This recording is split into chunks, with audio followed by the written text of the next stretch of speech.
താനൂരിലും തിരൂരങ്ങാടിയിലും സർക്കാർ ആശുപത്രികളിൽ കുഞ്ഞുങ്ങളുടെ ആഭരണം മോഷ്ടിച്ചത് ഒരേ സംഘം.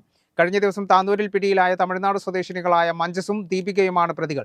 തിരൂരങ്ങാടി താലൂക്ക് ആശുപത്രിയിലെ മോഷണത്തിൽ പ്രതികളുമായി തെളിവെടുപ്പ് നടത്തി. മാർച്ച് 20-ന് താനൂരിലും 29-ന് തിരൂരങ്ങാടിയിലുമാണ് മോഷണം നടന്നത്.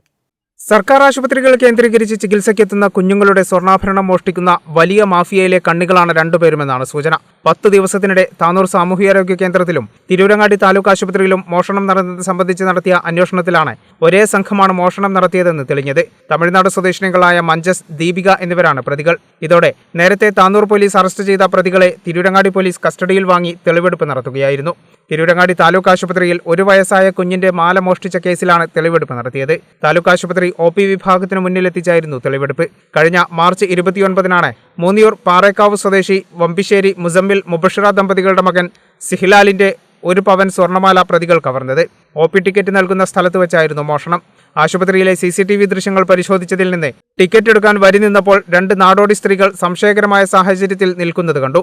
തുടർന്ന് നടത്തിയ അന്വേഷണത്തിൽ മാർച്ച് 20-ന് താനൂർ സാമൂഹ്യാരോഗ്യ കേന്ദ്രത്തിലും മോഷണം നടത്തിയത് ഇവരാണെന്ന് കണ്ടെത്തി. താനൂരിലെ മോഷണത്തിൽ ഇക്കഴിഞ്ഞ 17-നാണ് പ്രതികളെ താനൂർ പോലീസ് പിടികൂടിയത്. കേരള വിഷൻ, തിരൂരങ്ങാടി.